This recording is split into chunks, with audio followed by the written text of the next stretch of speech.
I call this meeting of the Comal Independent School District to order.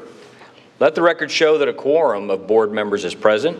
This meeting has been duly called, and that notice of this meeting has been posted under the Texas Open Meetings Act, Texas Government Chapter Code 551. As part of our standards and practices, we will begin with our prayer and pledges, and Mr. Vice President, if you would lead us. If you would join me in a word of prayer. Heavenly Father, we come to you today to give you many thanks. We thank you throughout the local weeks, months, days to again just give you the thanks for the blessings that we still all have in our lives. Father, we know that some are going through trials and tribulations, and we pray specifically for those. And excuse me, we pray that you give them strength and courage to continue the good fight and to do what's right and to always be thoughtful with you in mind first and foremost. Father, we pray for anybody within our district family suffering through any illness at this time. We pray for healing and those to get better. We pray to really for all of our principals, our staff, our leadership who have been managing this pandemic with really just great results and great outcomes, and we hope and pray again with you that will continue, Father, to give them the strength that's needed on the for everybody's mental health side and personal lives to make sure that we can keep some type of balance out there, Father. Through times like these, it's easy to get wrapped up in things that truly matter, but at the end of the day, maybe not as much as we might think that they do.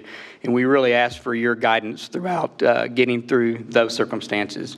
And Father, we ask tonight that you be with us as a board to make decisions that we need to for what we are truly here for, and that is the true academic achievements and outcomes of our students, and to do it as right by our taxpayers. And we just ask for your guidance throughout this evening.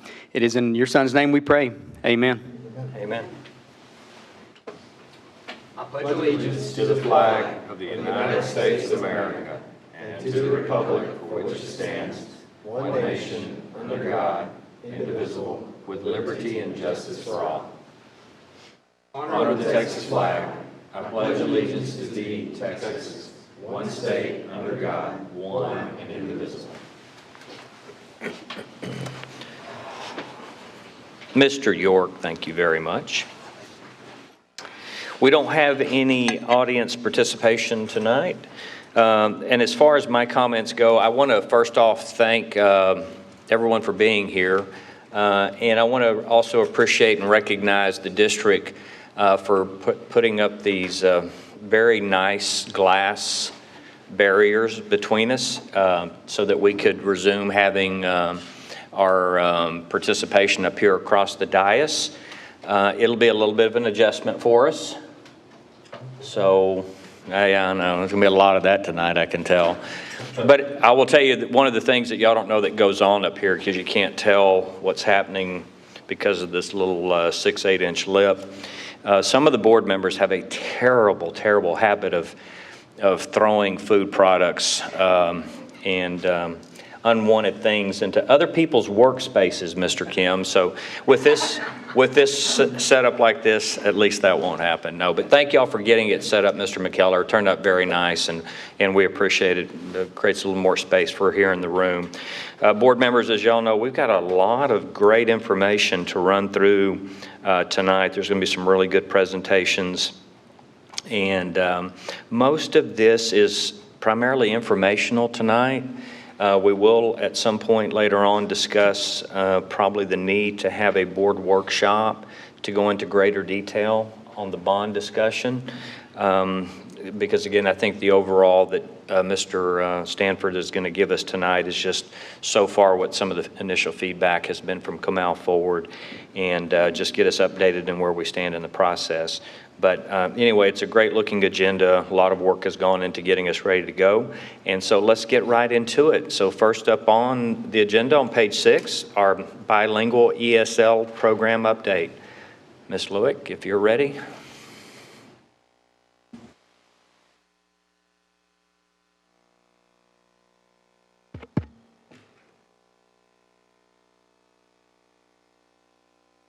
Good evening, Mr. President, board members, Mr. Kim. Each year, administration is required to provide an update on the bilingual and ESL programs in the district. Due to COVID-19, we do not have the data we typically do, so tonight I'll provide a brief update on our programs at this point. The goal of bilingual ESL programs is for English learners to achieve proficiency in the English language. We currently have 2 dual language programs, a 2-way program serving both English and Spanish learners that is being phased out and replaced by a 1-way program serving only English learners. This year, our 1-way program has been extended through 2nd grade. For the English as a second language program, we are still offering both content-based and pull-out programs based on enrollment. Now, our student performance data is limited this year. Academic data would normally come from STAR assessment results, which we don't have. We were, however, able to complete some language proficiency testing and report that 53% of students who completed testing grew at least 1 proficiency level, and 88 students were reclassified to English proficient during the 2019-20 school year. Each year, we offer professional learning for teachers serving English learners. Last year was no exception, as we offered 41 opportunities throughout the year. These professional learning sessions help teachers prepare for the ESL certification test. With testing centers closed due to COVID, fewer teachers were able to sit for the exam. 4 teachers earned their certification, and we were granted a waiver for 80 teachers. This concludes our annual update. Karina and I are happy to take any questions you may have. Board members, I'm going to try to work again from my right to left and then vice versa. Mr. Hennessy. Thank you, Mr. President. Ms. Lewick, a question regarding the testing. Due to COVID, we weren't able to do the STAR or the TELPAS. Is the MAP testing, has that ever been used for English language learners as far as finding out where they are and what kind of progress they're making? So yes, all of our English learners do also participate in the MAP assessment. Unfortunately, though, at the end of last school year, due to COVID, we were unable to take those end-of-year assessments. They have now taken those MAP assessments at the beginning of the year, and we're beginning to dig through that as well. Is there any comparative analysis? I understand it's the beginning of the school year as compared to the middle of the school year, the last time they probably took that MAP test. Do y'all use that for comparative analysis, or is that just still the starting point of where to start with each particular child? So we do, as students grow and continue taking those assessments, compare to the previous assessment and then look for growth as what we would expect to see from our students, and just ensure that we're able to provide that for them as well, making sure that they're keeping up where we would expect for them to be. Thank you.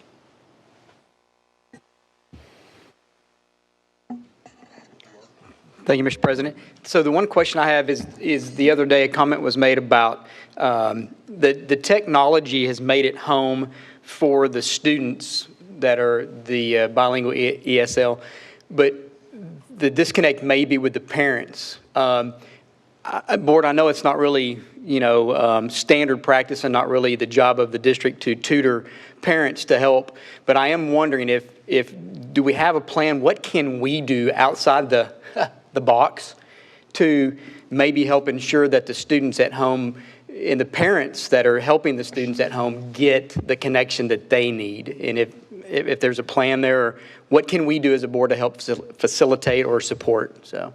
So as a result of that, we're now able to collaborate with the special ed department because we're seeing the similar kinds of needs. We do have the ability to pull some funds that we are provided by the federal government to be able to do that. So we've got the beginnings of those plans. Now that we have students coming back on campus, we'll have a clearer picture of exactly who's going to continue in a remote environment, and we'll be able to provide some support for those families. Awesome. Thank you. See, I do take notes. Yes, So I do remember things good. here. Thank you. Ms. Ross? So I'm curious because we had to put waivers in for 80 teachers. How many currently do we have certified? Oh, so I know that from those numbers we had, I'm guessing off the top of my head, about 800 for this last school year. We're currently pulling that information for this current school year that we're in. Are they good forever? Like once you're certified, you're certified? These are just new certifications that we're trying to get to ensure all of our teachers are qualified. Correct. So once you're certified, there's and you HR would be a better person to answer that, but there's a process for renewal and those types of things. But yes, this Okay. is getting a new certification. Gotcha. Thank you. Dr. Bartlett. Ms. Lewick, as it relates to our strategic plan, where we stand currently, do you feel you're on target with our district strategic plan? In terms of closing gaps, Yes, ma'am. well, I think we still need to analyze more data for that. Just thinking about how we monitor that progress, we do use STAR results, so without those Right. last spring STAR results, it's kind of hard to answer that question. enough. But certainly that is something that we're tracking Okay. and diligently working toward. No problem. Fair enough. If there's no other comments, thank y'all. All right, well, we will move into the district improvement and campus improvement plans. First reading, Ms. Lewick. Yes, good evening again.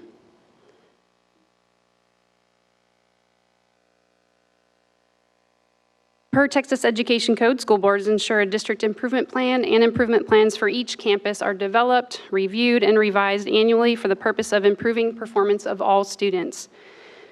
Digital copies of the plans are presented in the board packet for your review. This year, administration will work with the District Educational Improvement Council, the DEIC, and support services staff to revise the district improvement plan. For campus improvement plans, the teams at Support Services collaborated and provided feedback to all campus administrators on their plans. Tonight, administration presents the district improvement plan and campus improvement plans for the first reading. A second reading and request for approval will be presented in November. I'd be happy to take any questions you may have. Starting to my left. All right, we will see this again 2 more times. Thank you, Ms. Lewick. Next up is our active procurement. Ms. Yonda. Good evening, Mr. Kim, Mr. Board President, members of the board. It's been a long time since I've been here doing a procurement update. It's kind of a wild summer. So we will pick up on page 18 with RFP 21-01. This is for Piper High School FF&E. We have begun the process. We've had some meetings about the furniture to start going on that. So we took Davenport off and we're putting this one on, and we'll bring things to your attention that exceed $50,000 like furniture, buses, vehicles, band uniforms, instruments, library books, technology, and other various items. The only other new item I have on tonight is RFP 21-02. That's for Davenport High School perimeter fencing. Putting fencing all around the perimeter will increase our safety and security, and it will help keep the wild hogs out of the premises as we have experienced. So if you have any questions about those or anything else, I'd be happy to answer them. To my right.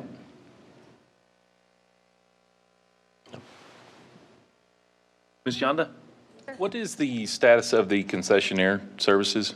Well, right now, as you well know, the UIL rules changed quite a bit Right. on that. You know, I'm going to be transparent with you. This summer was a little chaotic, and No we have doubt, not yeah. addressed all of those things that we need to. So tonight, I just told Russ tonight when he stopped by, I feel like we're getting a little bit back in the saddle Sure. to regular business to address those things. It's going to be interesting, though, because of the way that the UIL has come in, and you have to have single servings, and you can't be preparing the food right there. I don't anticipate seeing a lot of commissions coming in for that. Yeah. Because you still have to pay the workers to be there. So the amount of profit that I believe that concessionaires would be able to make is going to be less, and they've already reduced that on us. Right. Contractually, as far as anything goes, I mean, our current contractor is still working with us, which is great. It's not a service that the district actually pays for, so as far as a legal requirement, we're good on that, and they've been very helpful to make sure that we're getting everything that we need right now. Okay. But we will still move forward. It's just going to be interesting to see how Not it, going to see many, you don't think? Yeah. Yeah. Right. I'm not going to see a whole lot of commission is what I'm afraid of. Yeah, right. And I was just asking specifically about the Davenport, the new school too, so. 'cause Yes, and it's that not will one be in included place, with yeah. that as well. Yeah. Yep. Right. Okay, cool. Thank you. You know, as a follow-up to that, Mr. Miller, I'm glad you brought it up. One of the things that we had talked about Ms. Yonda, and I realize that I guess we're at this point just working off of an extended contract, so to speak, from previous years. Was there any discussion or progress on trying to get them to accept credit or debit or Venmo payment of some kind. That's still the biggest complaint we've heard so far this year. Yeah, I think our current provider is not really set up for that, but that is going to be something that we're going to request moving forward. Yeah, and in the age of COVID, I think it's very important we work to. Absolutely, I agree. Okay. I agree. All right, thank you. All right, I don't guess you're going anywhere with emergency purchase notifications. Oh, I thought we were going to do contract ratification. Oh, I'm sorry, did I miss one? Yes, I did. That's okay. All right, so we have one contract ratification that I'm bringing to you that falls between our $50,000 and $350,000 process that allows the superintendent to move forward with executing that agreement, and we report it to the board. This Pape Dawson Engineers will be performing feasibility tasks to basically see if it's feasible for us to build an elementary school on this property. Various engineering services provided in that I've outlined in the memo, and they have begun working on that. It's a work in progress at this point, but it is for $57,100, and we executed that in late August.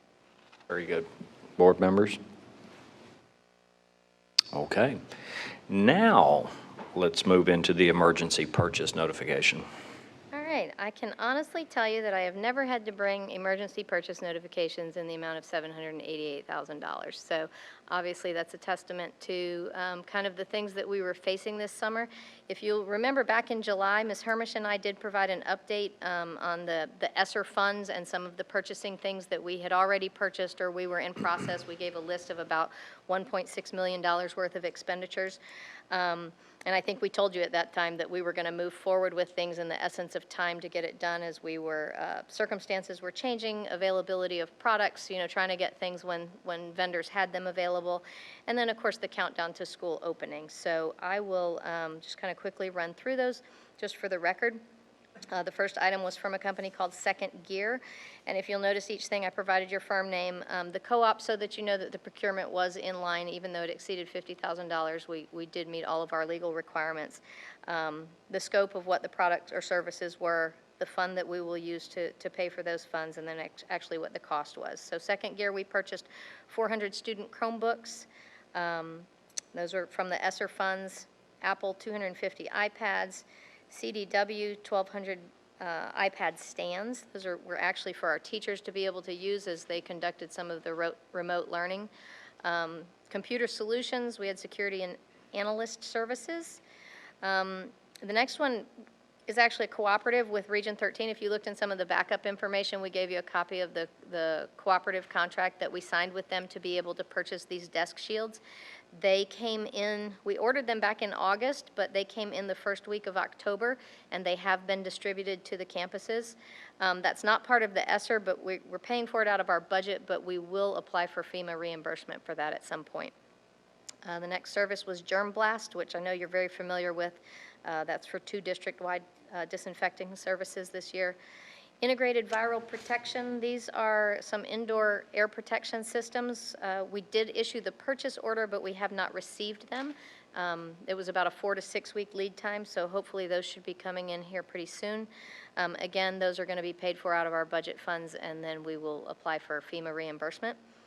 And then the last item on there is Troxell Summit Integration. They've kind of changed their name. Another 1,200 iPad stands. That's the same product as the CDW, and we actually placed those at the same time. You'll notice it's the same quantity, but there was a vast difference in the price. But that's just, again, another testament to the availability and just making sure that we had the product for our teachers to be able to use. So if you've got any questions about those, I will be happy to answer them. All right, questions. Mr. Hennessy. Thank you, Mr. President. Ms. Yonda, if you could remind me that FEMA eligible or potentially FEMA eligible will be reimbursed at 75%?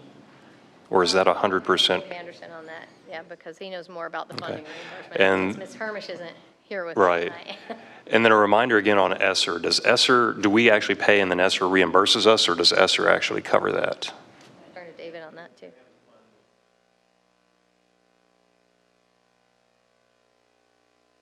Okay, thank you. Ms. Ross? Mr. York? Thank you, Mr. President. Mrs. Yonda, the question I have is, well, actually, first, the comment about the Germblast. Thank you very much. Did see that all over social media. It was good to see at one of the schools on Sunday when I was driving by. I don't know how y'all got somebody to work on a Sunday, but wow. So, but on the Germblast, I know during the summer we had talked about, you know, doing it as well leading into the flu season and such. Is this the timing for that as well, not just in preparation for the additional students coming off of remote? Sorry, Mr. McCullough, if that's a question for you or.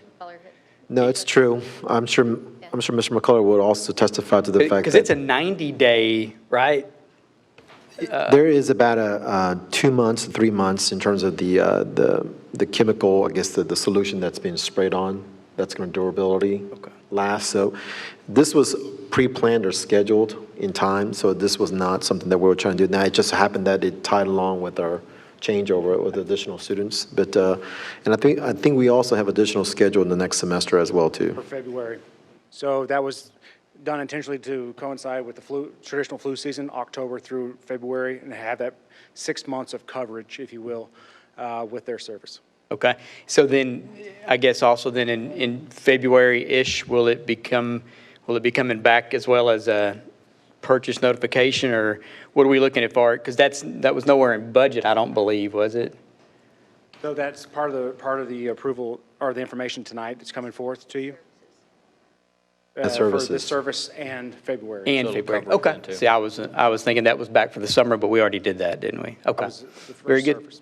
Thank y'all. And board members, we were able to negotiate with Germblast way before really anybody from the initial onset, and really literally a March right after spring break. And so we were able to acquire and lock into a pricing point probably at that point, and we decided to go the whole length of the year. So we were very fortunate to be able to do that. So Mike's done a good job with all of this. They were also very instrumental in helping guide us through some of the cleaning procedures that we're doing now with our custodians, the types of chemicals, how we're doing it. So they've been, to date, a great partner with us in helping us through this. Ms. Ross? Can you tell me a little more about the indoor air protection systems and how that's working and what they are?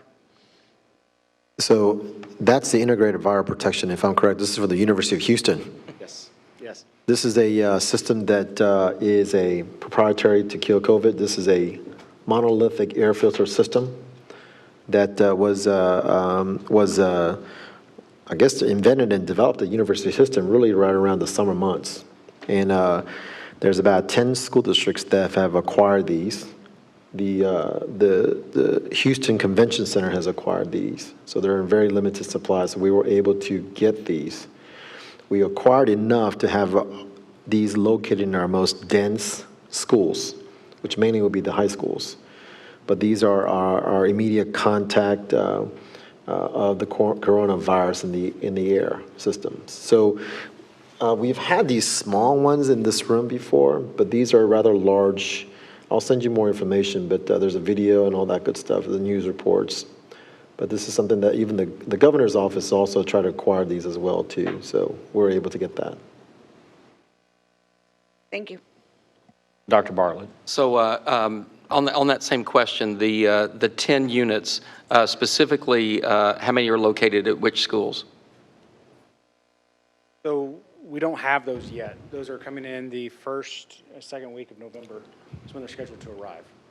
And so, like Mr. Kim mentioned, we're going to deploy those out to the high schools first, within those common areas, be most effective in those areas, and really based on, because they're not all the large units, there are 8 large units and 2 smaller units.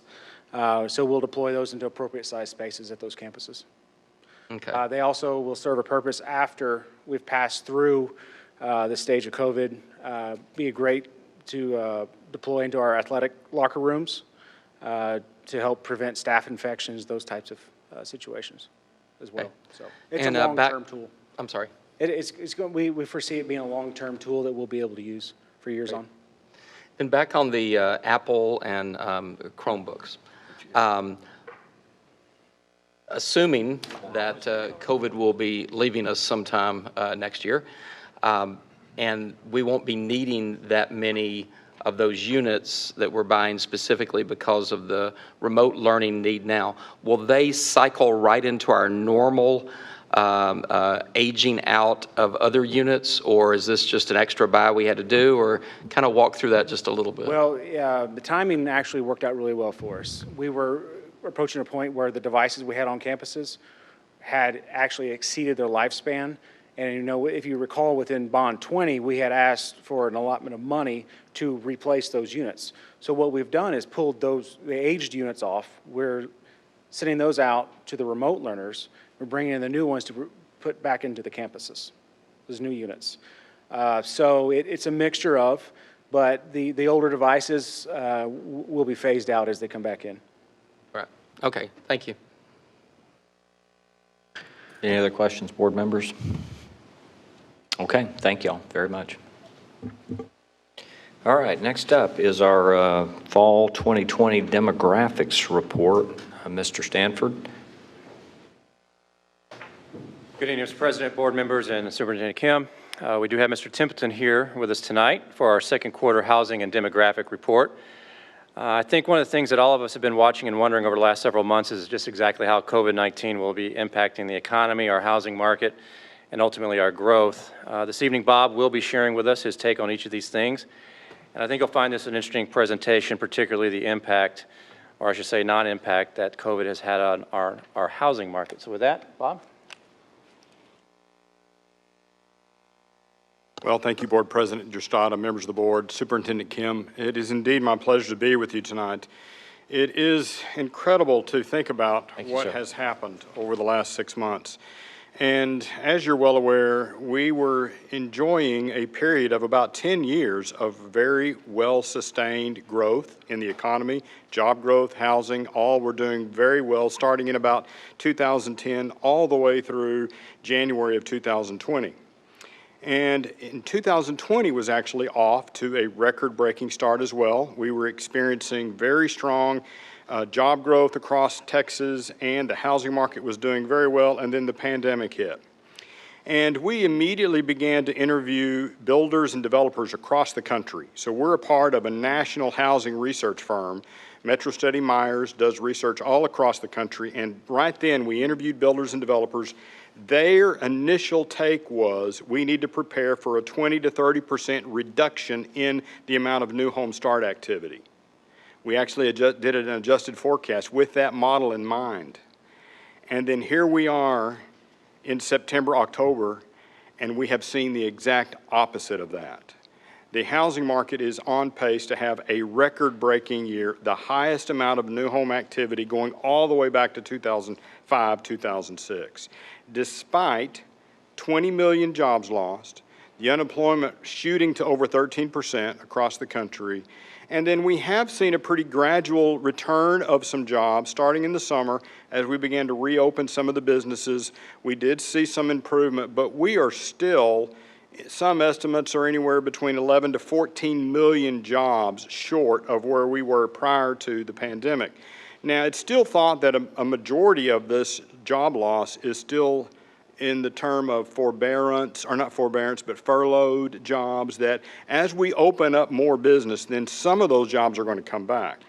So I do think we are seeing some improvement, but overall, the unemployment rate for the San Antonio region is about 6.6% as of August. Now, keep in mind, we were at about 3% prior to this. Now, the Austin unemployment rate is about 5.5%. So it's a full percentage, 1 point better than what we're seeing.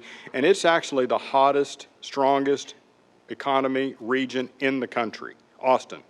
The Austin economy, very dominant right now because of the tech job announcements, the Tesla announcement, the Apple expansion. And so there's a lot of dynamic things that are happening in Austin that are going to keep Austin in a very strong position.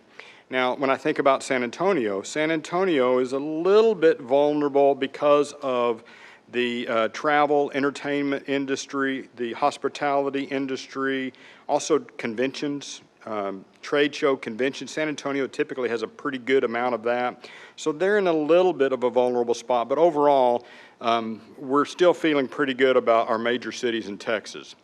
Now, locally, we are seeing some announcements, in the New Braunfels region that are positive. The Continental Automotive Systems, they're building a facility. It's set to add about 140 on top of their 450 employees, so it could be about a 600 to 700 employee facility.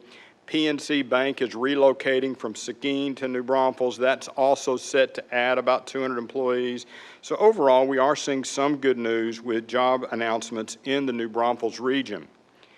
Now, I touched on this earlier. The housing market is truly an outlier, and I wanted to give you some comparisons to a year ago. This is the San Antonio housing numbers, and the annual start rate is up 12% from where it was second quarter of 2019. Austin's is up 25%. Annual closings are up about 15%. The quarter starts and quarter closings are up. The inventory is up. And so overall, we're seeing a significant expansion and increase in housing market. And there's two factors that have really contributed to this.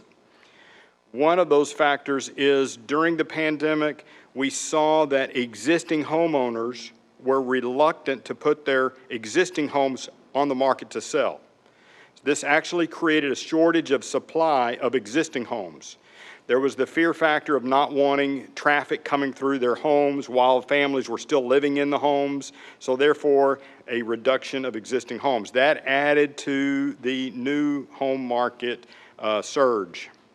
The other thing that we're seeing is the millennials are finally starting to buy houses because during the last 6 months, when you are sheltering or working from an apartment, that confined space has caused these apartment dwellers to say, I've got to have more space. So we're seeing that. I've got two millennials.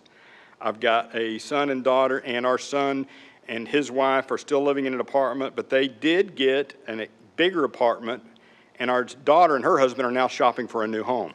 And so there is starting to see the millennial movement into the single-family market.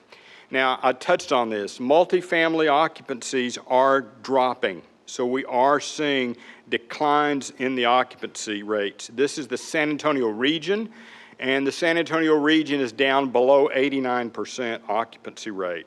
Now, when they get below that 91, 92%, we see a surge of concessions. So the apartment owners are offering concessions to try to lure and fill up those apartment units. It's going to be interesting to see with the amount of construction that's already in the pipeline for multifamily, what happens with those occupancy rates. I think we'll see rent rates starting to settle a little bit for multifamily.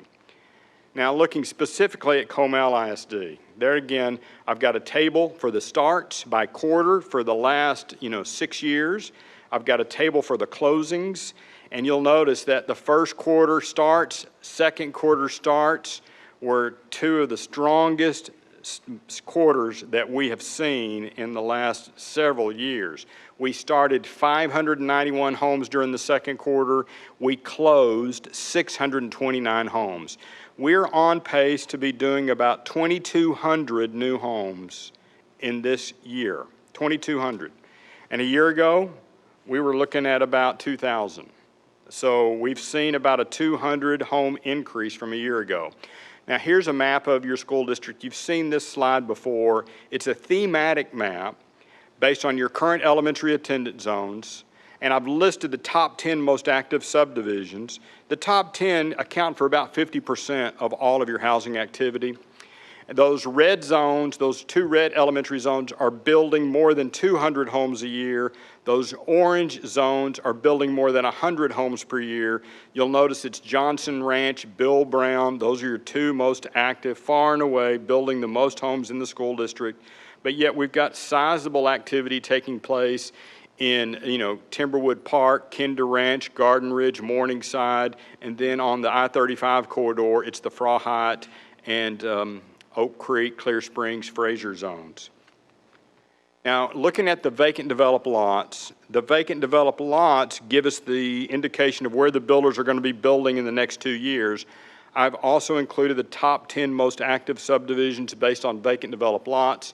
There again, Johnson Ranch, there's plenty of inventory of lots and land to keep that zone going for a while. Over on the east side of the district, it's Freiheit zone that has the highest concentration of vacant developed lots. Now looking at the futures, these are lots that are either new developments or they are future phases of existing developments. And here's the top 10 most active subdivisions based on futures. We've got 16,000 futures just in these top 10. And you'll see the pattern. It's moving west. It's moving up the 281 corridor north.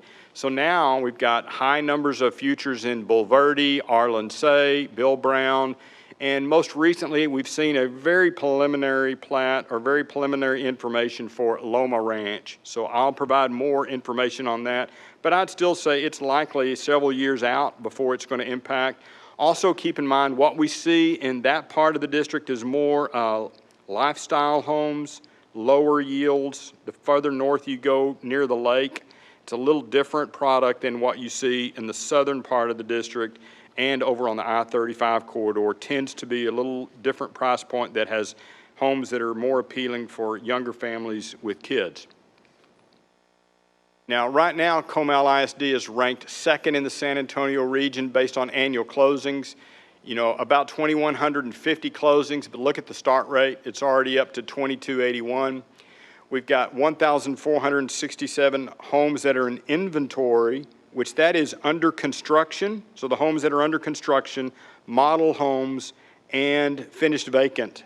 There's not a whole lot of finished vacant. It is selling so fast. So that category is mostly those that are under construction. We've got 3,697 vacant developed lots available for builders to build on, and about 27,765 futures. So even though you're second on the ranking report, you are first in the San Antonio region based on annual growth. You are the fastest growing school district in the San Antonio region, far and away outpacing Northside, Judson, Medina Valley, Bernie. There's not even a close second in terms of enrollment growth to Comal Isd.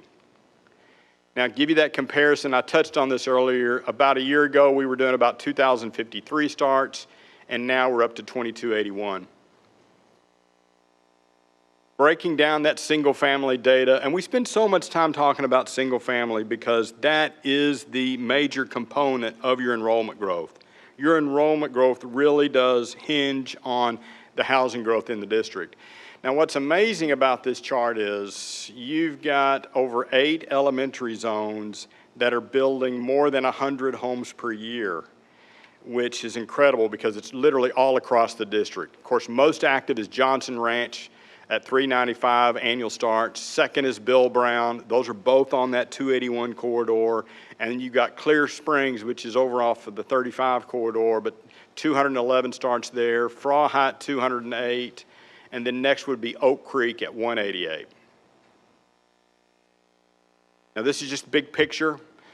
This is, kind of zoomed out 30,000 foot, your current elementary zones. Just to give you a perspective, those green shaded subdivisions are actively building single family homes. You've got 78 actively building subdivisions. That's the most of any client that we work with. We do not have another client that has close to the number of active subdivisions that you have. Second would probably be Northwest ISD up in the Dallas-Fort Worth Metroplex, but it's about half this number. And so really all across the district, where you see a yellow, those are those future subdivisions, and where you see a red outline, that's indicating that development of future lots is in the process. So the bulldozers, earth moving equipment is on site where those are red outline, indicating new lots are coming in those areas. And we've got about 2,960 lots that are in the development process to be delivered to the school district. Now, we also have about 3,800 lots that are in these future bills.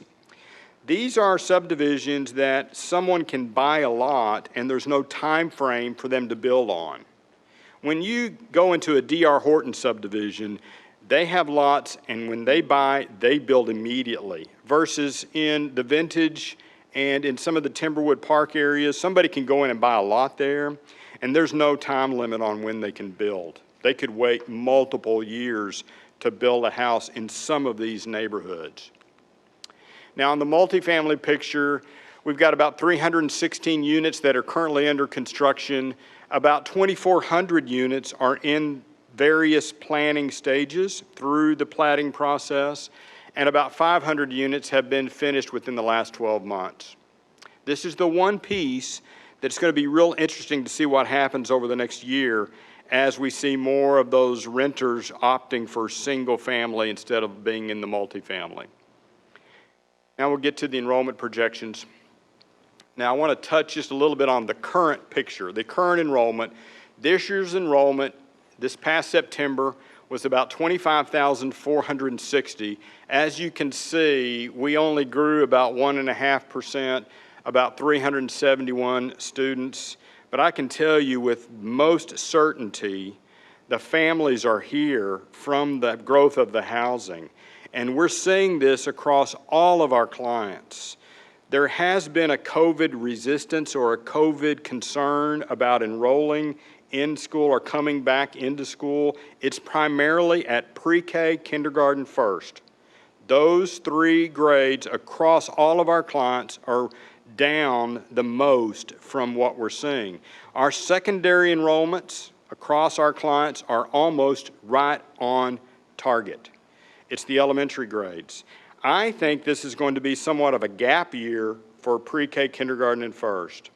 I also think we're going to see more growth during the year. We could see a significant surge at the Christmas break.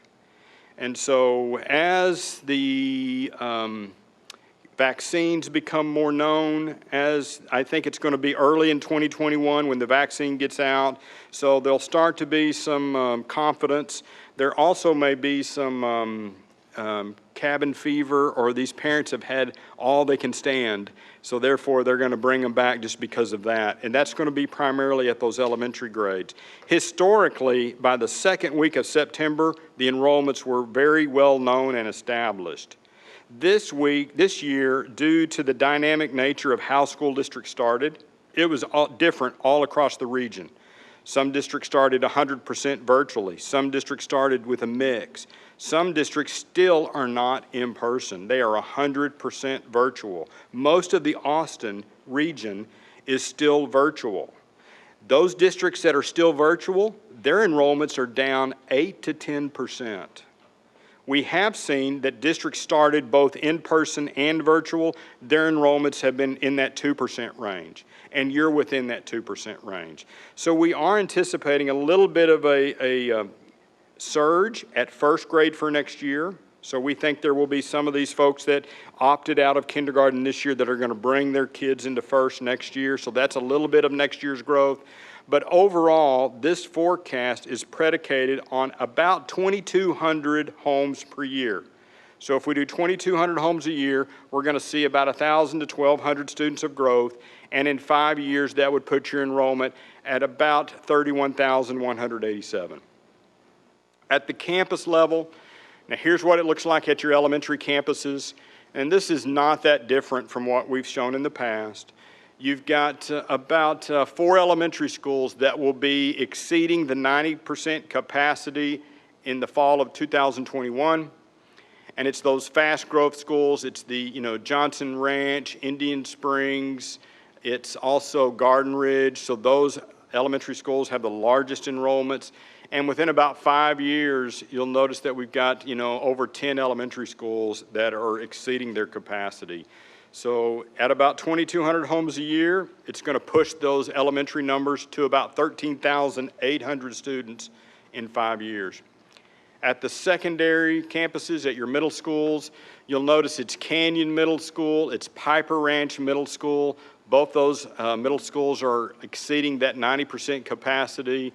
And then at your high schools, now we are bringing on Piper High School. So it's opening next year with 2 grades, and then it goes to 3 and then 4. But you'll notice Canyon High School gets to about 2,500 students in 5 years.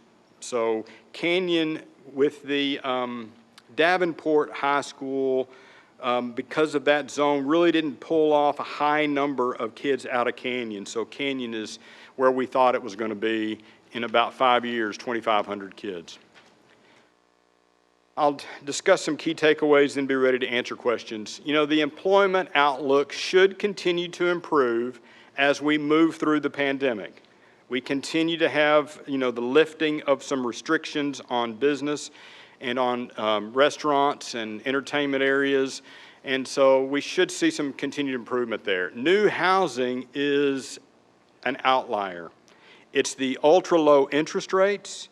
It's the millennials shift from the multifamily in there. It's also the fact that we have a shortage of supply of existing homes that are driving that new home market. Johnson Ranch, Bill Brown elementary zones are producing over 300 annual homes in each of those zones. We do expect you to be doing about 2,200 homes a year for the foreseeable future. And it is the younger elementary grades that have seen the largest drop in the enrollment related to the COVID concern. Comal Isd does have plenty of development activity to maintain about 2,200 homes for the foreseeable future. And I've said this before, you literally are going to be a fast growth district for 20 years or more. You're that big of a geographic area.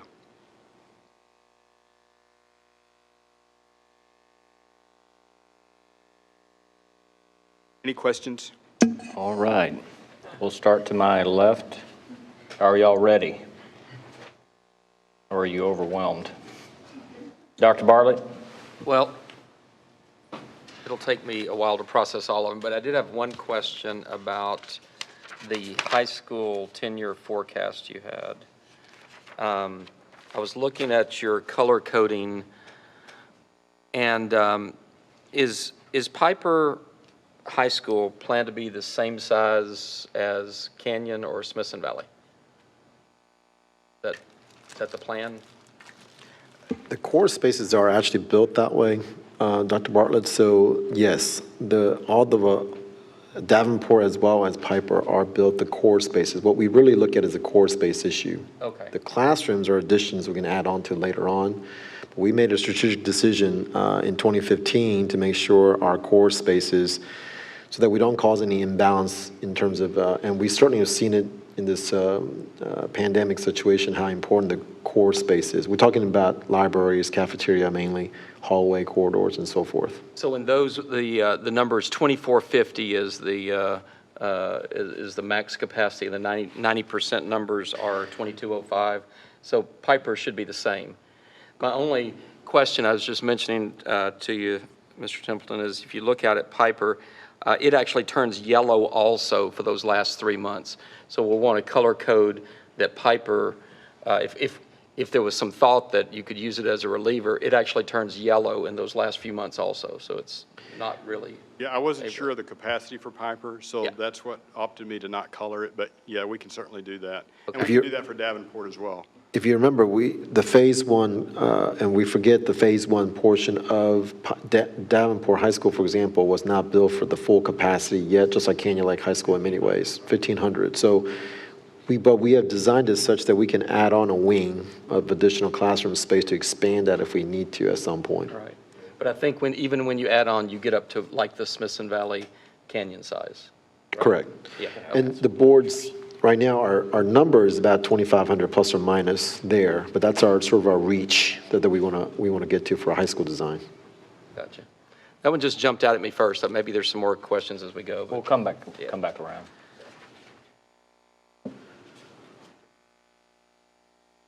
Mr. Miller? Yes, thank you, Mr. President. Thank you, Mr. Templeton, too, for a great presentation as always. I guess somewhat of a surprise that things didn't slow down. Just it was kind of the unknown, I guess, that I think you hit the nail on the head of people just sitting around the house and getting tired of their house and want to start looking or, get more space, whatever it may be. But it's crazy that the housing market is doing what it's doing, and it's good to see, though. It's good to see Well, that. it is very dynamic and very interesting. We're literally, our team, hey, what about this? Hey, what do you think about, it literally is just so dynamic in the impacts that are happening. I have 2 employees that are less than 27 years of age that were in apartments. They have both bought single-family houses, and they were not thinking about buying a house prior to the pandemic, but they both were forced to work from their one-bedroom apartment, both of them. And they're like, man, we about drove each other crazy. Yeah, add and 3 one of them kids had to to the work mix. on the You really- patio while the other one was on the phone. So when one was on the phone, they just went back and forth, which who had to move to the patio while the other one was doing a Zoom meeting or a go-to meeting. So I think that's a little bit of the surge that's happened is this. And those weren't the ones that were losing their jobs. Right. The other things about the 20 million jobs that were lost were primarily lower wage earners. Hourly. They were the restaurant workers and the entertainment industry areas. And so that's caused a little bit of this is that who's lost the jobs weren't the ones that were buying houses anyway, to the most part. Yeah. Yeah, I would say too, I'd be interesting, based on conversations that I've had, the fact that current existing homes aren't going onto the market as rapidly probably has to do with the fact that if you sell your house, you cannot replace it for what you sell it for because of the cost of the rising cost of supplies, construction, everything. So that's obviously, I know I've had some friends that have looked at it and this just doesn't, they can't get it done because of the replacement cost. Board members, if you'll follow along with me real quick on page 13, something that really jumped out at me, this is the elementary zone. So what started, kind of drew my attention was if you look at Indian Springs, there is 0 future lots in Indian Springs. So that attendance zone is basically built out, which kind of leads you to the thinking, and I'd be interested to see, Mr. Templeton, if you could back this up. But so that northern Bexar County area is getting to the point where it's being built out. So that's going to only increase the rapid pace of people moving further north, right? It is. Okay, so don't sleep on, board members, don't sleep on that side of the school district, because if you start going down the list, Arlen C, 2,500, basically 2,600 futures. Bill Brown, 3,800 futures. Johnson Ranch, 2,800 futures. Rebecca Creek, 3,795 futures.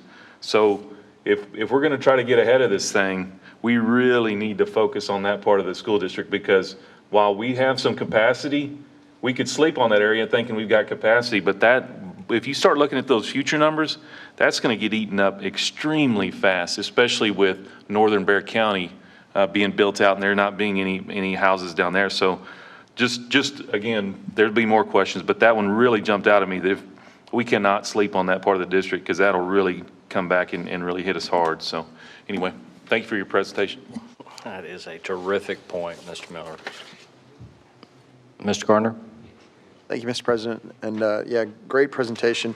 The one thing I was going to ask kind of ties to what Cody said was, how much did the projection shift from the last time you spoke with us as far as where the growth is happening? Is it still pretty much the same? It feels like it's a little different.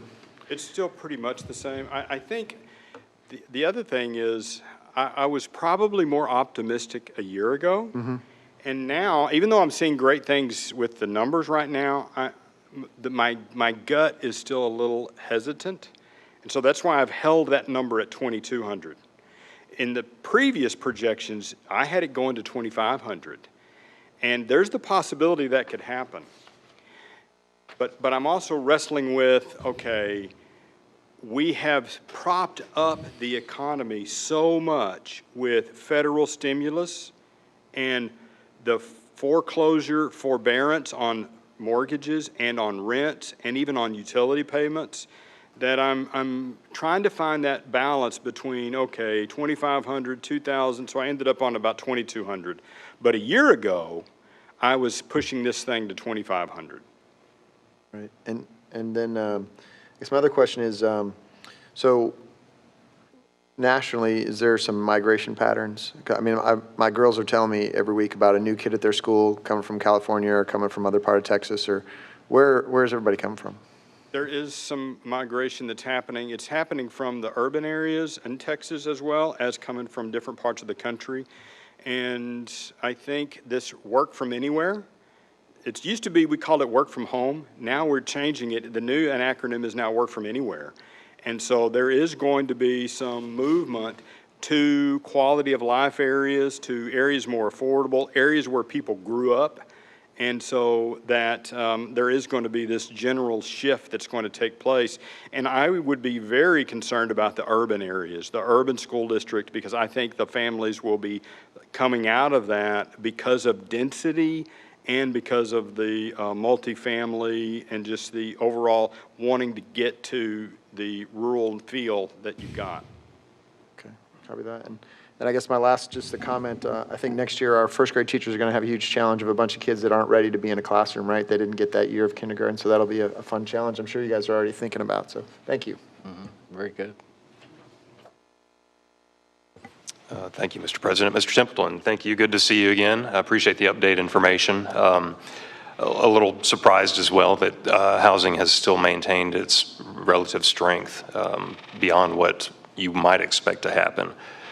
Looking at these numbers, I do agree with Mr. Miller that there's going to be a great need on the 281 side of our district. I do want to also point out that there is still that great need here on I-35, on the northern part of I-35 for us.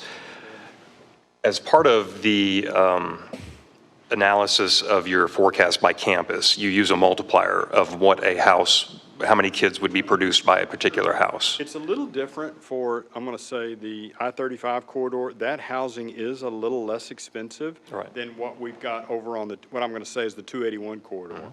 And then the further you go north up 281, the more expensive it gets as well. When you get up into Rebecca Creek, up around Canyon Lake. But generally speaking, it's about 0.5 to 0.6 total K-12 yield. Okay. But on the Oak Creek, Frawhite, that percentage of elementary will be just a little bit higher than what we would see over on the 281 corridor. Okay. Now, I'm also having to look at the kindergarten sizes versus the fourth grade, fifth grade classes. So there's so many dynamics that are rolling through the projections that we're looking at the cohort patterns, the house size, and the annual rate in each of those zones. But we do study each elementary zone first. We build our projections bottom up. So kindergarten's the first class we do, and then first and at each campus, and then we work them up. So that being said, on the I-35 northern area of the district, that would be a higher density? It is a little higher density as well. Okay. More units per acre, more homes per acre, Right. typically in the Oak Creek, Frawhite area. Part of that has to do with topography and just, the topography and the city restrictions as well. Okay. And does this information include the vacant lots that are located up I-35? At one point, I believe last year, we were made aware of the potential of a 6,000 housing unit. Yeah. Is that still in the works? I think it is still in the works. I don't know that it has advanced through its platting process. So when we first mentioned it last year, it was brand new, still hot, and I don't know that it has gotten past the. It's in the city process. In fact, Yeah. And is the city that mentioned that today. It's now called officially Mayfair. Mayfair? Yeah, but it was a GLO, the government land office. Yes. I'd like to point out to my board member, or let me ask you first, are those numbers included in this presentation believe tonight? they are. No. I don't Okay, think they're in so here. I'd like to point that out as well, that there will be some extreme density of houses coming on I-35 North as well. Yeah. Thank you, Mr. President. Thank you, Mr. Templeton. You're welcome. Terrific comments, Mr. Hennessy. Mr. York? Thank you, Mr. President. Thank you, Mr. Templeton, as well, for the presentation. I do have a couple comments and questions and such, and then I want to hit back on a couple points, too. Mr. Templeton, I would hate to say that the 8-9 months truly into the pandemic, could there be an instance or an opportunity of a delayed response for, like supply and demand? Lumber prices since July 30th have gone up 30, 40, even 50% in some areas. And then not only, with the supply and demand there, but then you're also hearing, out there that the buying power, now the big developers really have the buying power with the suppliers to where the builders, developers that are doing the bigger homes like in the Mystic Shores and stuff like that, the buying power is just really, there's not any right now. So do you think again, with your crystal ball, and you've always been really, really close, and I know I was a critic of yours for the first couple of years I sat up here, but I'm a true believer now in y'all's methodology. So I mean, do you foresee that there could be a delayed reaction or response due to those? This is the most head-banging I've ever done on projections. I mean, we're spending twice as much time because we literally are going back and forth on what could happen, because it was so averse to what we thought in March. In March, we were expecting this to happen, and it didn't happen at all. To your point, I do think that the cost could be problematic if it continues to escalate, and because we're not seeing it slow, the cost of construction, the entitlement cost, all of those things are rising, and if it's not careful, it will outpace the buyers. Because the previous 7-8 years, what fueled the buying? It was the Gen Xers and the late baby boomers. But this housing market today is dependent upon the millennial buyers, and that price point needs to be held at check. And if it doesn't happen, then we could see a significant slowdown just because there's not going to have the buyers to buy them. Okay. You know, and again, with interest rates being where they're at, election year, there's so many things that go into this, depending on what happens on November 3rd, what happens to interest rates, so on and so forth, economy. You know, so in response to even what, you know, like Dr. Bartlett had mentioned about Piper High School, you look at if it's a 1,500 true capacity, we would be wanting to add a wing over there in as early as 2022, 2023. You know, the points that Mr. Miller pointed out, that the Bexar County side and the 281 corridor build out, it definitely pushes more to the north. But then you look at like what Mr. Hennessy alluded to, and they all kind of tie in together, is the futures for like a Rebecca Creek Elementary School. It's $3,795, but the yield is so low from those areas. You know, but then you have to wonder too, with what Loma's going to do, nobody really knows what type of, you know, housing that's going to be yet. You have Cascada, Mystic Shores, Serenity Oaks, which is yet to build out.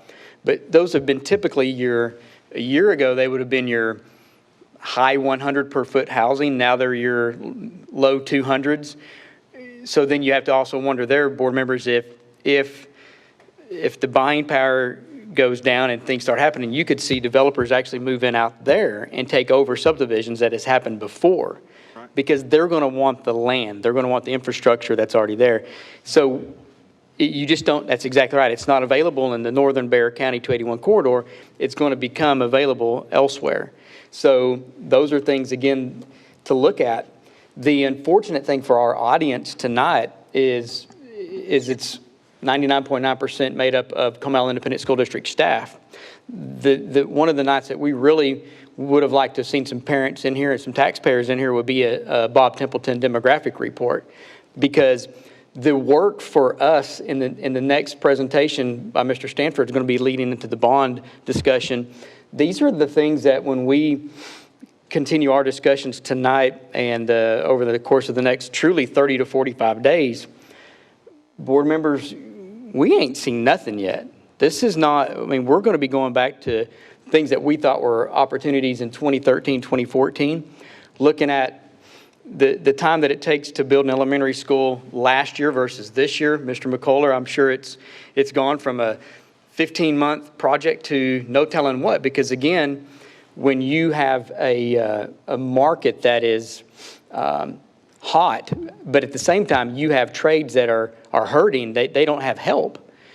There's no telling what's about to happen out there. Middle schools could be, you could add 6-8 months to a year build time. So these conversations are things that we need to have, and none of us have a crystal ball. So I'm just telling y'all, get ready, roll your sleeves up, because we're really about to go to work. You know, Mrs. Ross and I are over here through our glass looking at notes from each other. You know, we really could be looking at we need 6 elementary schools rather quickly. We're going to need 2 to 3, at least 2 middle schools rather quickly.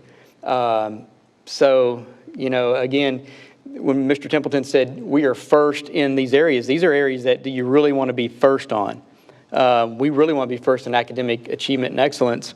And again, I was the bonehead in 2012 that said we want to make this Destination Texas, Comal Isd, and we're there. It has become that. And we've been saying that for years now. So just again, remember all these conversations when it's time to talk about bonds and the work we're going to have to do out there with our constituents, because they're unfortunately not here tonight. So last question I had, Mr. Templeton. I know you have formulaic calculations depending on size of home and how many elementary school and secondary and everything it will yield. One of the things that we were just talking about earlier, and I've seen some studies about it, is how that a certain percentage of workers will never go back to work. They're going to stay at home, and I've seen numbers 10, 15%. Has there been any discussions about the same sort of formulaic calculations regarding students? Are there some discussions about, will there be some students that choose to stay in homeschool and not go back, and is that going to change any of your calculations? Yes, it will. This is where we are in the middle of something that we don't know how it's going to really play out. But we know that homeschool has likely gone up about 40 to 50%. That big of a jump at homeschool. Now, what we believe is that most of that is going to come back. So most of the homeschool route is coming back. But I do think there is going to be a stickiness Some residual, of yeah. about, I don't know if it's 5 to 10%, but there is going to be a sticky factor. The other thing that is happening is, just as we've seen the expansion of remote work, there's now a sizable number of families that are saying, hey, we're going to buy a motorhome, and we're going to live in a motorhome, and we are traveling across the country, and our kids are going to study remotely as we travel across the country.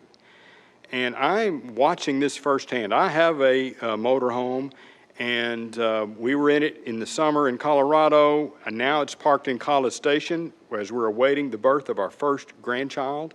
And so, every time I go into a campground, what do you think I'm doing? I'm walking the campground and I'm counting how many little kids I'm seeing, and then I'll even meet them and ask them and talk to them. Are you here permanently, or are you here traveling, or what's your story? And it is the demographer in me. I want to know what's happening. And in the campground that we're at in College Station, it's full. It's got about 120 spots.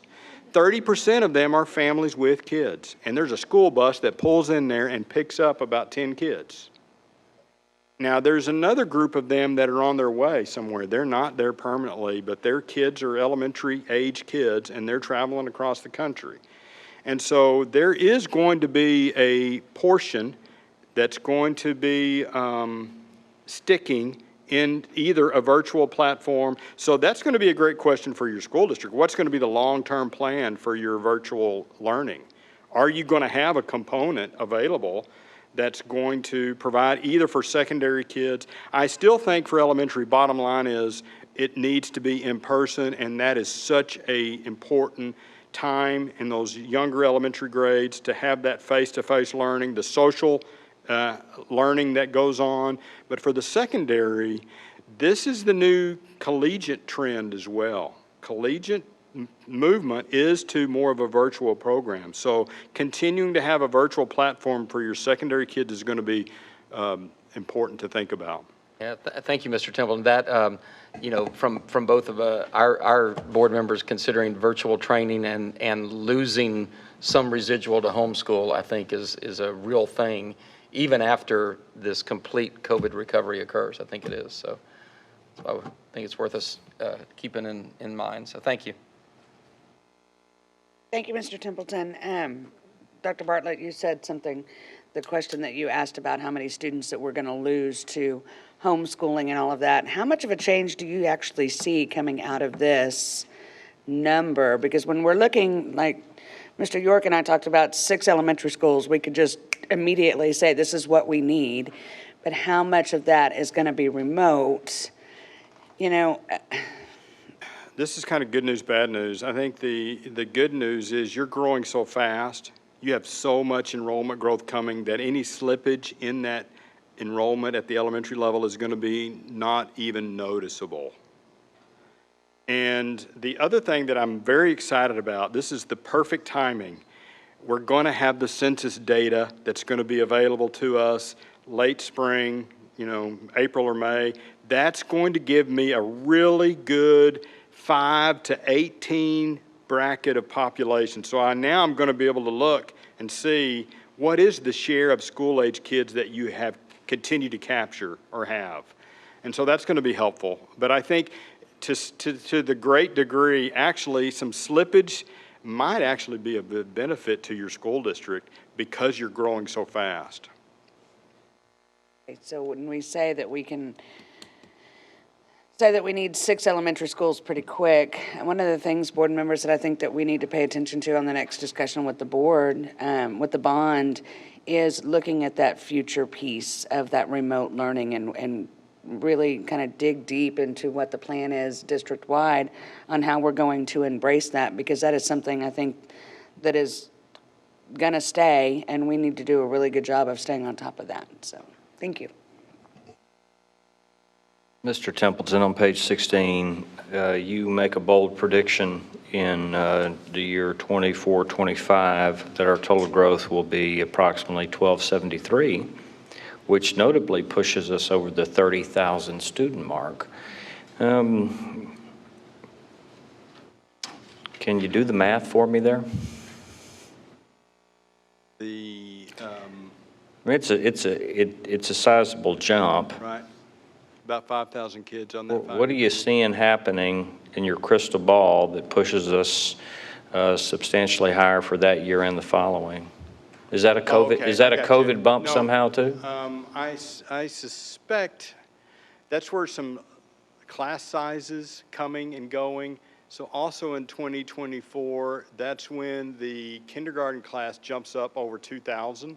Mm-hmm. So we've got a little bit of a surge coming from the millennials finally having kids. Well, that's going to hit at about 2024 is when those millennial babies start showing up in kindergarten.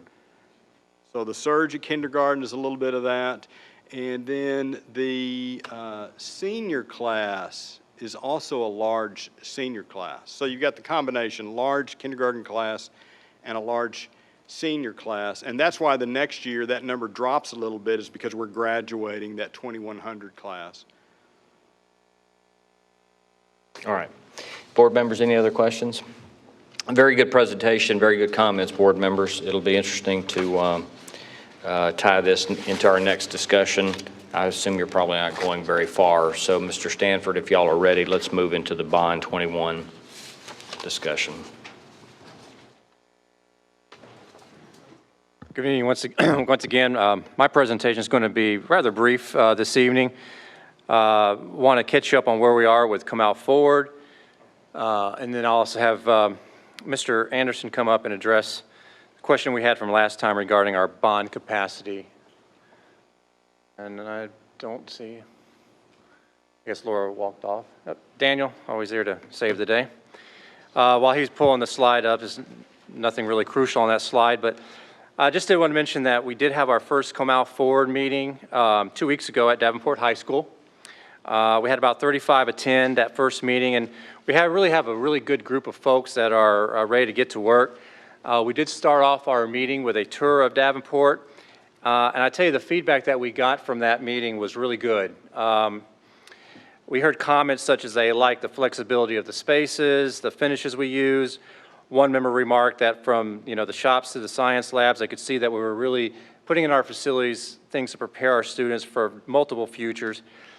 But I think probably one of the most common refrains that we heard that from a lot of folks is that they really saw value in the facility. They really felt that that the taxpayers were getting a good value for their money. And so it was really good to hear that. I know Mike and his group was glad to hear that. After the tour, we spent the rest of the evening giving them a School Finance 101 lesson.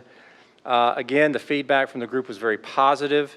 They really encourage us to sell some of the things that we're doing, like the 20% homestead exemption. Again, the value that taxpayers are getting for their dollar, not only in our facilities, but also the educational opportunities we're providing as well. Again, this is a really good group. They're positive. They're appreciative of what we're doing and ready to really help us get a package put together to go before the voters. Our next meeting is tomorrow night. Bob will be there again to share the demographic report with them. And then we'll also continue our school finance discussion and get a little deeper in the weeds on that. I want to ask Mr. Anderson to come up and help me out now.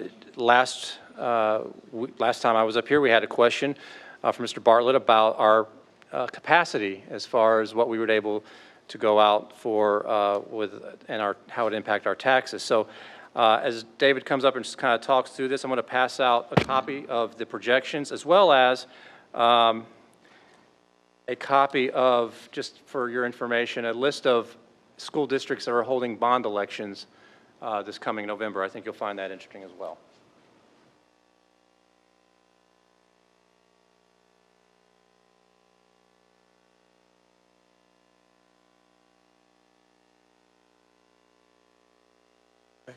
Thank you, board members. As the worksheets are passed out, we have the Westermans who help us project these capacities, and we are anticipating a continued growth in our property values, about $1.5 billion, and could exceed that.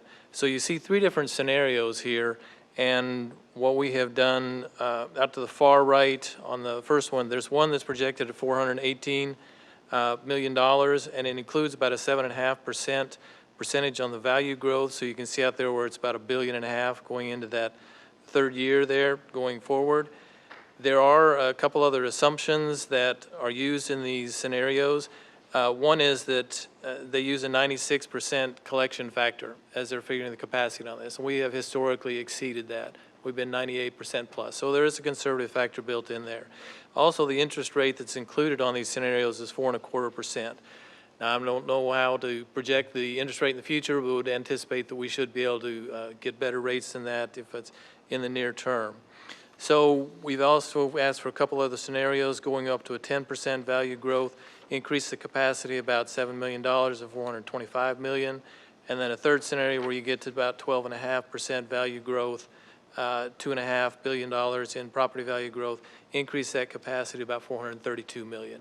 All while maintaining or staying under that 35% tax rate that we have kind of established as where our comfort level with that. So we believe we can absorb those 24, 25-year amortizations with those assumptions and that value growth.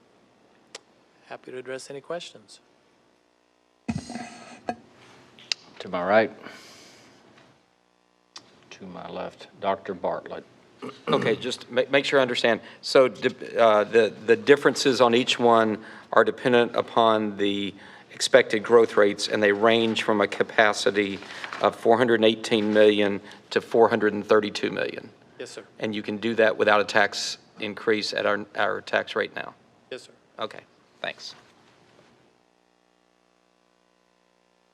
Thank you. Mr. Stanford? That concludes my presentation, so I'll be more than happy to answer any questions that you have in general about the bond. So board members, I don't know if there's any questions, and if not, that's okay.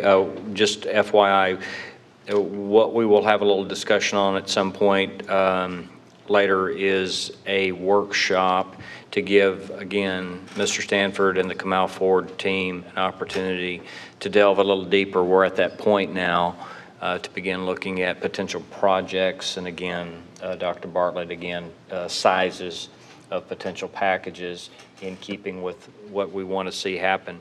So I think we'll have that discussion toward the end of the meeting to determine a possible date for that in November. So just keep that in mind. Anything else from Mr. Stanford? Mr. York? Thank you, Mr. President. I just got a quick question. When you talk about the bond committee out there, Mr. Stanford, was the different propositions brought back up about what we were looking at for a May 2020, and was there still an appetite to see the breakout of the propositions there? Yeah, there's still a lot of enthusiasm for what we presented in May, the bond package that we had, and I think the expectation that we've actually set with the Comal Forward Committee is that that is the package we're going to start with, and that what we're going to be looking at is what do we need to add in addition to it to address what you saw earlier from Mr. Templeton as far as the continued growth. Thank you, sir. Thank you, Mr. Stanford. All right, next up on the agenda is our legislative priority updates. And again, this will be a first pass that Mr. Kim and his team has put together as potential items for us as a district to take a stand on. Mr. Kim. Board members, I believe you got a copy of this last night as well, too, in regards to the potential items that we will like to tackle in the upcoming 87th legislative agenda, which follows along some of the comments that you just recently made with Mr. Templeton's presentation certainly about remote learning. We anticipate that certainly we're going to need some additional support and help. I believe the state recognizes that as well in terms of what their direction will be in terms of what's known as a blended learning opportunities as a school district. You've seen this format before, for those of you who served on this board. These are once again a quick pass at this particular point. These were some things that certainly have been generated just talking with, just talking with our folks. But you have three really categories to really consider: school finance. And if you allow for me to go into some details about this, I know I have 2 more minutes left. But the notion of really stabilizing funding rather than decreasing funding. We certainly know that going into the next session that there will not be new monies available. I think that's clearly defined by the recent economic activity or the lack of at the state level. So I think, once again, addressing some of those areas. We do think that we have an opportunity to, once again, leverage some of the work that's been done during the pandemic or during this time period to leverage some additional funding going forward. The state does recognize future investments that need to be made. For example, increase the new tech allotment, which we currently have for middle school, high school, but we would like to extend that to elementary schools as well, too, where we actually have elementary schools operating in that format, some additional funding. And if you recall in the last session, the 86th session, that was a last-minute decision that was made, really on our behalf in many ways, which actually benefited some other school districts as well. Category B, or the second group of categories, really related to accountability and curriculum. And I do want to just point out the 5 items of the bullet points that are listed there on the bottom portion of it about blended high school courses to allow cross-curriculum where appropriate. Students for amended graduation requirements for fine arts or career and tech courses, allow school districts to receive credit for distance learning. Those are things that are related to your discussions about continuing to support flexibility of remote learning so that we can leverage that going towards. So we can go ahead and certainly think about a potential of creating remote learning opportunities beyond the pandemic. But it'd be important to have a legal structure to help support finance or fund that situation as well as get credits for those, which will actually accentuate incentivize the need for additional ways for us to do so, and then garners additional ADA regardless of where the students are located physically. So if you think about it, in the terms of a student literally in Houston could be taking a Comal Isd course online, but we get the credit.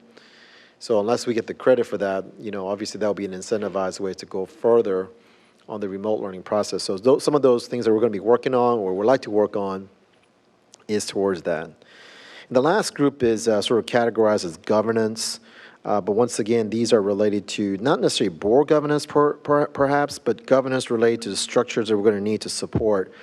For example, a telecom discount to support distance learning.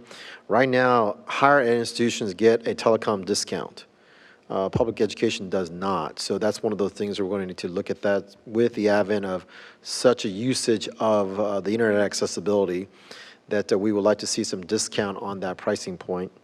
Obviously, the technology instructional materials allotment, which has not seen any increases in a while, something that could be looked at, because obviously we need more devices in order to have better services and support. And then certainly, once again, trying to look at additional support in the PBL side of things. But once again, this is just a first pass, as it was mentioned. I know that the board has a legislative committee of the board. I would like to get together with you here soon to talk about these issues. And then we're going to need to start formulating a process of visiting, really after the November 3rd election, visiting with local officials as well as statewide officials and some of these issues going forward with that. So with that, I'll take any questions, Mr. President. Ms. Ross. Can you go over on item C on governance, support updating immunization and vaccination laws to include COVID-19? Are you trying to, when we have a vaccine available, you want to update those laws to ensure that all our children are getting the vaccine? No, there's really no guidance at this particular point, so there's really no way of determining one way or the other. So there's going to be, if there's not a statewide guidance on that, each school districts or potentially even counties are going to have to make their own decisions on that. So I'd rather not have that decision upon a school district to make that decision. I'd rather have the state make those decisions. So that's what we mean by that. Either make the decision to either allow for some level of choice or make it whatever you need to do at the state level, not at the local county level or school district level. So you're not trying to advocate that we have to mandate that ourselves and... No. Oh, sorry. But if you recall, several years ago, Governor Perry at the time mandated across the state of Texas. So those are things that we're talking about. So once again, these decisions ought to be statewide, not left up to local counties or even health authorities to make decisions on, in my personal opinion. Thank you, Mr. President. Thank you, Mr. Kim, for the presentation. Board members, I really, again, will say this, that I think it's unfortunate we don't have any constituents really in the audience tonight to talk about the 87th Texas legislative session. I do think that with what Mr. Kim and staff have come up with for the 3 key points for us to be looking at for the legislative session is spot on. But I do want to say that our responsibility right now is to make sure that our constituents and voters get out there, because this year there's all 150 seats up in the House for election. Certainly there are some out there that are, unopposed, but it's something that we need to be paying very close attention to. And for those of you that, like me, I have been paying close attention. We haven't had any town halls with any of our, with the way our district is made up of 589 square miles. You really don't know where any of the candidates, whether it be an incumbent or, one that's running against the incumbent, for where they stand on any of these things. I know for us that went up to Austin 2 years ago now, we talked about support using the rainy day fund, fast growth allotment. I know that the legislators, they all patted themselves on the back as far as they could reach after the last session and said, oh, what a great job that we did. However, we're the 7 that get to sit up here and talk about what a horrible job that they did. Did it really translate to any more funds for us? Ask Mr. Anderson what he thinks about that, because the answer would be a quick no. It really, truly did not. When they take the same amount of buckets and they just talk about moving money from one bucket to the other bucket, there has not been a new bucket. So I think it's important in the final 20-something days that we have leading up into the election that those of you who may not have, emailed your senator, well, I don't believe there's any senator in our area that's coming up. I think it's 16 out of 31 Senate seats, but I do know that the House seats in our area are up.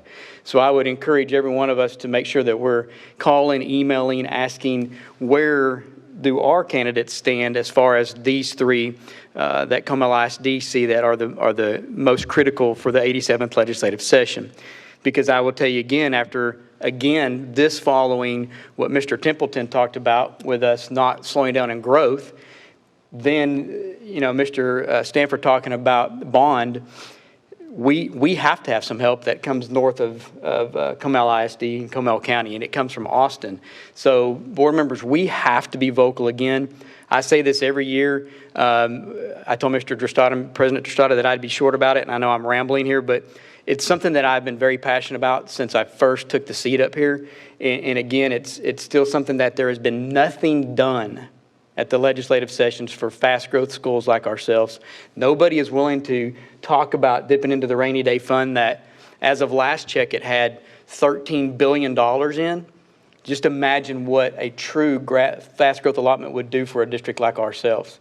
They're going to use every excuse that they can, COVID this, COVID that, but at the end of the day, it's our job to make sure that we're really making sure the opportunity for a, really good quality education is out there, because we're here for exactly that, to make sure all of our students have the opportunity at a Class Act public education.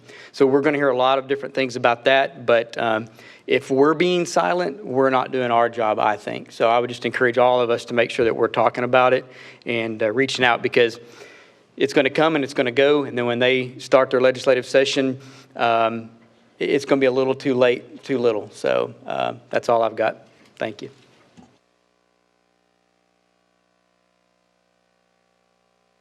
More a statement. Just a statement, Mr. President. Thank you. As we're talking about the 87th legislative session, I'd like to point out also that Mrs. Ross and myself spent about 4.5 hours on a Zoom conference with TASB, where we went through and adopted 55 resolutions adopted across the state that TASB is going to try to push for this next legislative session. It'll take some comparison to go through what we have here with our district and compare it to what TASB is looking for, but I'm sure that there's probably some play back and forth that we can have between the two of them as well. In addition, there might be something that's in this TASB document as well that might interest us as a board to look through and possibly have another bullet point or two added as well. Just wanted to point that out, that this happened this past week, so the information is still very fresh with Ms. Ross and myself. Okay, very good. The committee last legislative session, this committee of board members that were part of that, y'all did a phenomenal job. And we had a good deal of success, Mr. Kim, especially at the 11th hour of pushing across the goal line things that were specific to us. I'm sure it will be no different than again this year, but you all have proven very effective at being able to manage the conversations at just the right time. So it's good that we're already getting started on it. I appreciate it. You have anything else before we wrap it up? Ms. Ross? Sorry. Thank you, Mr. President. Board members, one of the things that I would like to make sure we talk about is our PTAs. And, they get on that bus and they're going to Rally Day again. And so we want to make sure all of this information gets to our parents and gets to our PTAs so that we can really rally all of the troops to get on board with us and join them. I think, Mr. York, you were there with me last time, and we were able to spend the day with our parents, so I would love to see all of us go, but I think we really do need to rally the troops, and Mr. Hennessy and I can go through that TASB list and see if there's anything we'd like to add, but good start. Thank you. Thank you, Mr. Kim. All right, board members, I'll refer you to page 30 in your agenda. It's time to look at items on our consent agenda. Does any board member have any of the items A through F that they would like to pull for further discussion? There being none, I'll entertain a motion. Mr. Miller? Mr. President, I move to approve the consent agenda items as presented. Second. It has been moved and second to approve the consent agenda items as presented. Is there any further discussion? All in favor? Motion carries 7-0. All right, if we'll advance to page 91, our first action item is consideration and approval of server equipment purchase. Our usual practice, we like to bring these items to the board's attention under the procurement. We did not do that, but I'm thankful at this point that we're not bringing them to you as an emergency.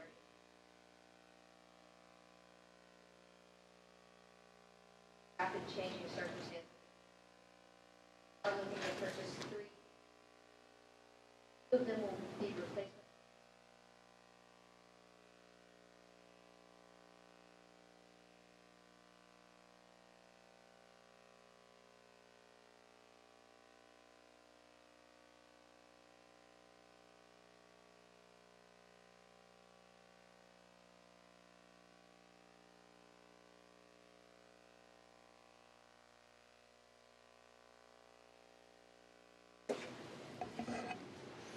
Any questions? Page 90. Mr. President, Mr. York. I move to approve the purchase of server equipment from SQL Data Systems Incorporated. Second. Has been moved and seconded to approve the purchase of server equipment from SQL Data Systems Incorporated. Is there any further discussion? All in favor? Motion carries 7-0. Page 92. Ms. Janda.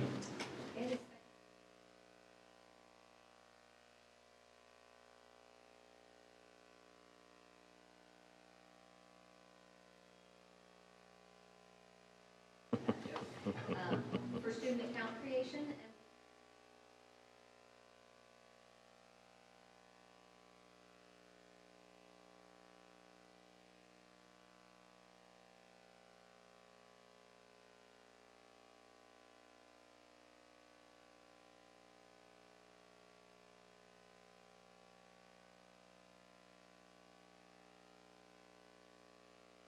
Board members, any questions? Mr. President, Ms. Mr. Yonda, Hennessy. will this help with the integration, or will this be integrated through Skyward, or is this a totally, do they play with each other? Yes. Okay, thank you. Any other questions? Mr. President, Mr. York.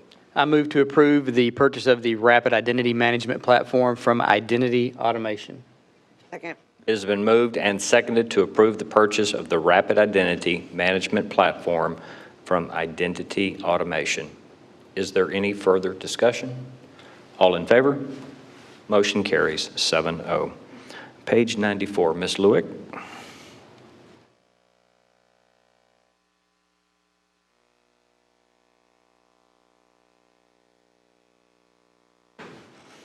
Tonight, administration presents to you a memorandum of understanding with Tarleton State University and Comal Isd.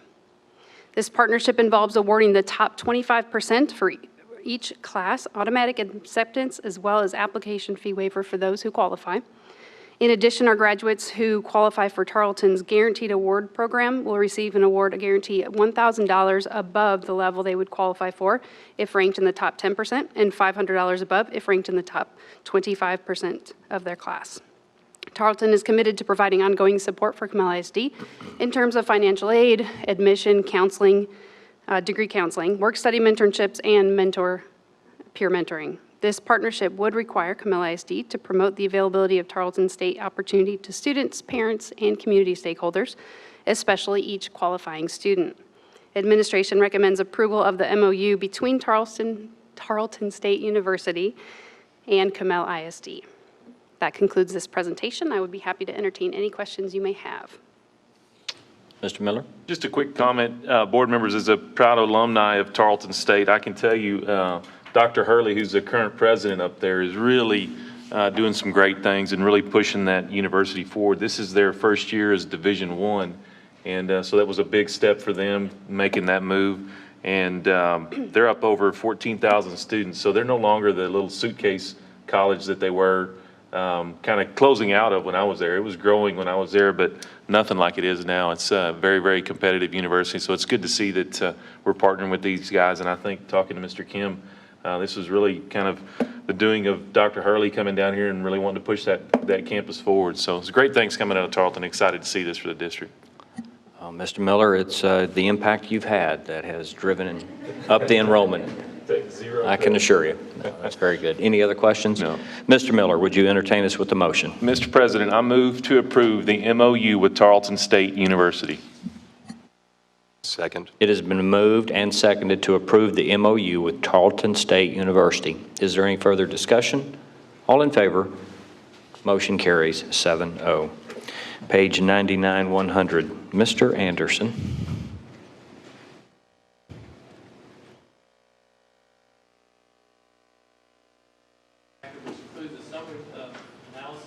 two different proposals as well as a copy of the two proposals.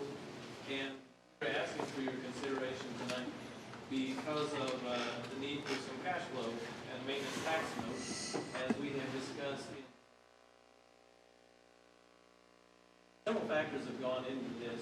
One is, as we look at future expenses in particular, payroll is hitting a couple days early. We are a little bit later than we have been in prior years with the several of our investments, about $4.5 billion of our investments.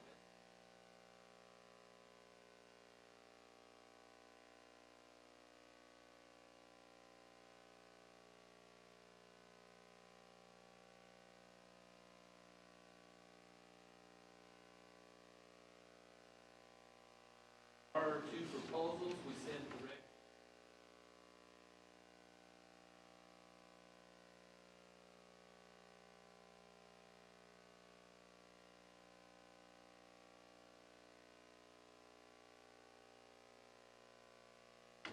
One from Troxell.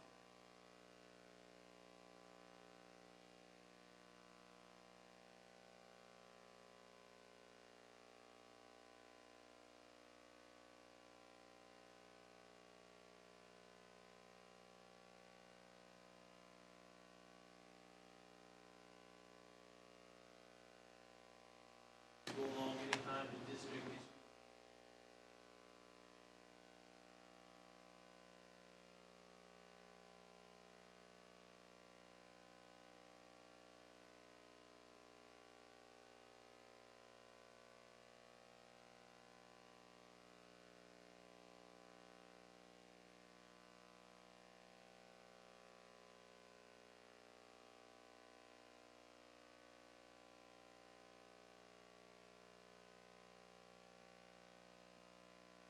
Board members? All right, on the top of page 100. Mr. President, Mr. York. I move to approve the resolution authorizing the issuance, sale, and delivery of the Comal Independent School District Maintenance Tax Notes, Series 2020, as presented. Second. It has been moved and seconded to approve the resolution authorizing the issuance, sale, and delivery of the Comal Independent School District Maintenance Tax Notes, Series 2020, as presented. Is there any further discussion? All in favor? Motion carries 7-0. The Board of Trustees on October 20th, 2020, beginning at 7:41 p.m., will convene in closed session pursuant to sections 551.071 through 551.0821 of the Texas Government Code to discuss agenda items 7A through C.